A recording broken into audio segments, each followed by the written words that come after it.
My name's Amata, and in this Red Gaming Tech video we're here to discuss a very interesting study that was done on one of the more hot button topics within the game industry, and let's face it, many other industries as well, and that is none other than piracy. Now, of course, ever since the birth of piracy, and not just this industry, but of course many others, there have been many arguments about whether or not the practice actually hurt sales of games, films, music, whatever.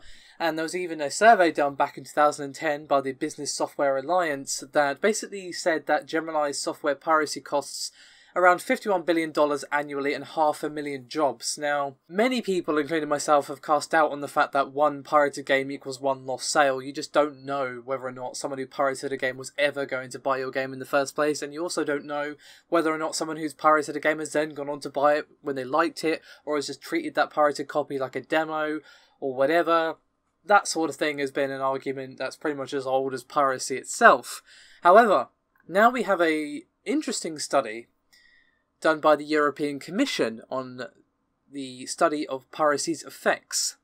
And they found that, quote, illegal consumption of games leads to an increased legal consumption. You might go, really? And yes, the answer, there are some caveats to this study that I'll get to in a second, but before we get to that, they are estimating that for every 100 games downloaded illegally, players actually legally obtain 24 more games, there we go, including free ones, that they would in a world where people didn't pirate things. Now, the report, which will be linked below, is 306 pages long. So, yeah.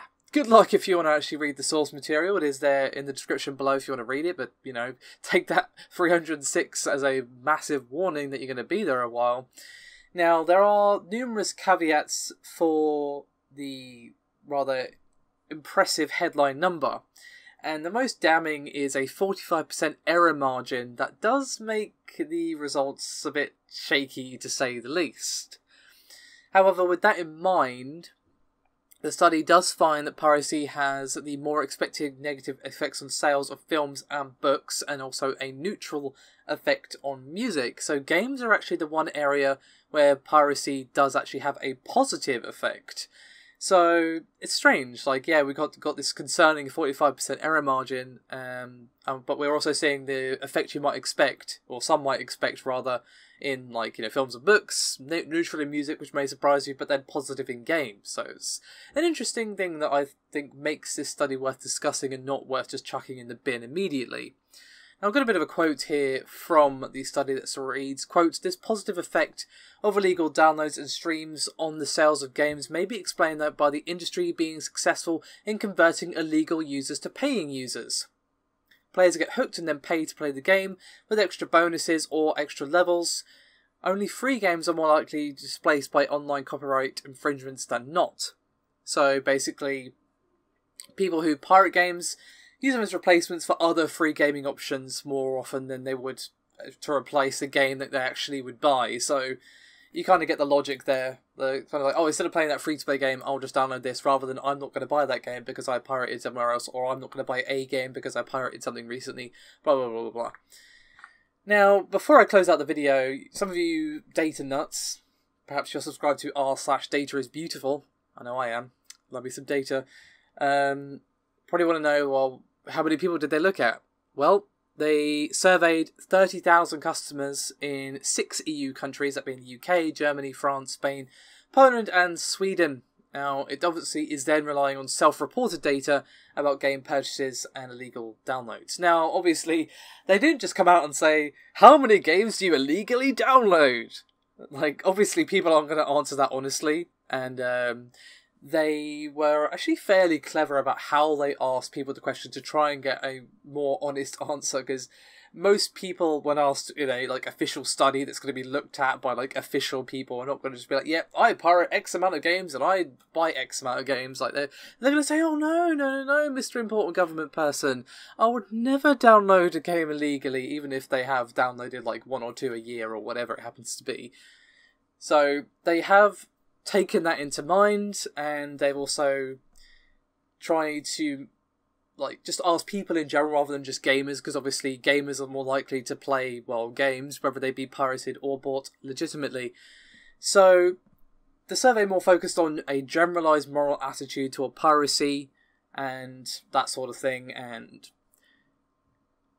their willingness to pay various prices for the same thing that they might have pirated, that sort of thing. Again, it is all in the study, but the study is rather lengthy, but that is basically the TLDR of their method, and it is rather interesting, to say the least. Now, they did use econometric models to estimate piracy's effects, based on, like, for example, the availability of high-speed internet and that sort of thing as well. So obviously a lot of factors were taken into account here. Like, this study was exhaustive, to say the least.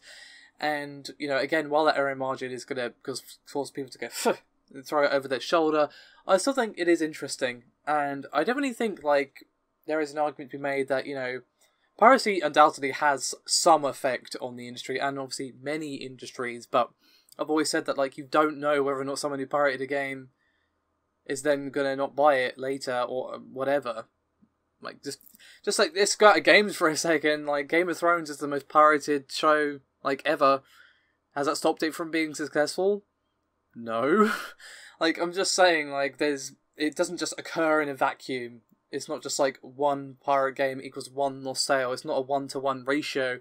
It's hard to know what the ratio is, but I think this study actually comes close to figuring out, like, what people would really be willing to pay, what would cause them to stop pirating, that sort of thing. I would say give it a skim read, but definitely some interesting findings, to say the least, and I do find it very, very interesting, as I already said, that we do see a positive effect in games, whereas we see a negative effect elsewhere.